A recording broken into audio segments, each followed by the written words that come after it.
নমস্কাৰ, মই সুদৰ্শন। উত্তৰ পূৰ্বাঞ্চল আৰু অসমক বিশেষকৈ কেন্দ্ৰ বা দিল্লীয়ে মাহীয়াইৰ দৃষ্টিৰে চোৱা বুলি সততে অভিযোগ উত্থাপিত হৈ আহিছে। বিভিন্ন কৰ্মকাণ্ডৰ পৰা এই অভিযোগ আৰু অধিক বৃদ্ধি পাই আহিছে। আৰু শেহতীয়াকৈ ভাৰতীয় যি ফুটবল এছ'চিয়েশ্যন, সেই ভাৰতীয় ফুটবল এছ'চিয়েশ্যনৰ সভাপতিৰ এক মন্তব্য এতিয়া তোলপাৰ লগাইছে সমগ্ৰ ভাৰতবৰ্ষত। জনাই আছোঁ সমগ্ৰ তথ্য, জনাই আছোঁ এয়া বিতং তথ্য। উত্তৰ পূৰ্বাঞ্চলৰ ফুটবলৰ খেলুৱৈক লৈ বিৰূপ মন্তব্য। AIFFৰ সভাপতিৰ মন্তব্যত তোলপাৰ দেশ। উত্তৰ পূবৰ খেলুৱৈৰ উচ্চতাক লৈ বিৰূপ মন্তব্য কল্যাণ চৌবেৰ। উচ্চতাৰ বাবে উত্তৰ পূবৰ ঠাইত ৰাজস্থানৰ খেলুৱৈত মনোনিৱেশ কৰাৰ ইচ্ছা।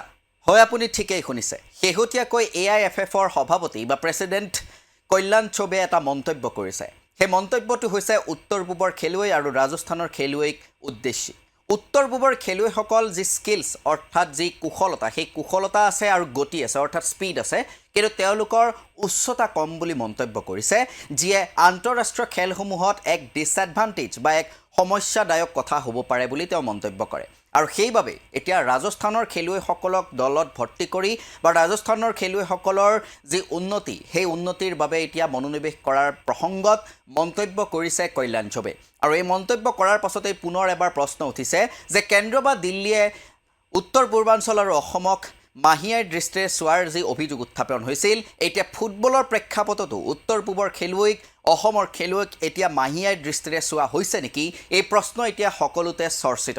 কিয়নো উচ্চতাৰ বাবে এগৰাকী খেলুৱৈয়ে খেলাৰ যোগ্যতা অৰ্জন নকৰাকৈ থাকিব পাৰে নেকি? কেৱল উচ্চতাই এগৰাকী খেলুৱৈক এটা দলত স্থান লাভ কৰিব নে নাই বা আন্তঃৰাষ্ট্ৰীয় খেলত ভাল প্ৰদৰ্শন কৰিব পাৰিব নে নাই সেয়া নিৰ্ধাৰণ কৰে নেকি? ব্ৰাজিল হওক, জাপান হওক, আন এনেকুৱা বহুতো দেশ আছে, সেই দেশসমূহৰ কাৰণে কেৱল উচ্চতাই প্ৰধান ফেক্টৰ নেকি? স্কিল, স্পীড আৰু খেলৰ বাবে যি সম্যক জ্ঞান, সেই সম্যক জ্ঞান যদি থাকে তেনেহ'লে উচ্চতা প্ৰধান অন্তৰায় হ'ব পাৰে নেকি?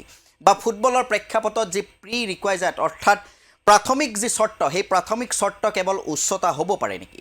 এই মন্তব্যক লৈ, এই বিৰূপ মন্তব্যক লৈ এতিয়া সৰ্বত্ৰে চৰ্চা চলিছে যে উত্তৰ পূবৰ খেলুৱৈৰ প্ৰতি এনেধৰণৰ দৃষ্টিভংগী পোষণ কৰা হৈছে কিয় আৰু কিহৰ বাবে উত্তৰ পূবৰ খেলুৱৈক যোগ্য সন্মান দিয়াৰ পৰা এনেকৈ বিৰূপ মন্তব্য দিয়া হৈছে নেকি? উত্তৰ পূবৰ খেলুৱৈৰ এই উচ্চতাৰ বাবে কিবা সমস্যাৰ সৃষ্টি হ'ব পাৰে নেকি? ভাৰতৰ প্ৰাক্তন ফুটবলাৰ, ভাৰতৰ ফুটবলৰ মহিৰুহ বুলি ক'লেও হয়তো ভুল নহ'ব, বাইচুং ভুটিয়াৰ পৰা আৰম্ভ কৰি ভাৰতৰ প্ৰাক্তন কেপ্টেইন তথা ভাৰতৰ হৈ আটাইতকৈ বেছি গ'ল কৰা সুনীল ছেত্ৰীলৈকে উচ্চতা প্ৰধান অন্তৰায় হৈছিল নেকি? বা উচ্চতা কোনো ধৰণে তেওঁলোকৰ খেলত অন্তৰায় হৈছিল নেকি?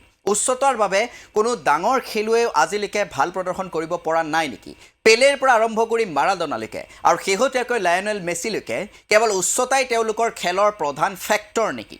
গতিকে এই ধৰণৰ প্ৰশ্নসমূহ এতিয়া উত্থাপিত হৈছে আৰু AIFFৰ প্ৰেছিডেণ্ট বা AIFFৰ যি সভাপতি কল্যাণ চৌবেৰ এই মন্তব্যৰ পাছত এতিয়া সৰ্বত্ৰে চৰ্চা চলিছে যে কিহৰ বাবে এনেধৰণৰ মন্তব্য, এনেধৰণৰ কটু মন্তব্য কৰা হৈছে, কেনেধৰণৰ বিৰূপ মন্তব্যৰে কিহৰ বাবে উত্তৰ পূবৰ খেলুৱৈক এই ধৰণৰ মন্তব্য দিয়া হৈছে যে কেৱল উচ্চতাৰ ভিত্তিতে এগৰাকী খেলুৱৈৰ মানদণ্ড নিৰূপণ কৰিব পৰা যায় নেকি?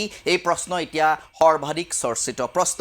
এই সন্দৰ্ভত কেন্দ্ৰীয় চৰকাৰে কি মন্তব্য গ্ৰহণ কৰে বা ভাৰতৰ সামগ্ৰিকভাৱে ফুটবল এছ'চিয়েশ্যনে কি মন্তব্য পোষণ কৰে বা তেওঁলোকে কি দৃষ্টিভংগী পোষণ কৰে, সেয়া হ'ব এক লক্ষণীয় বিষয়।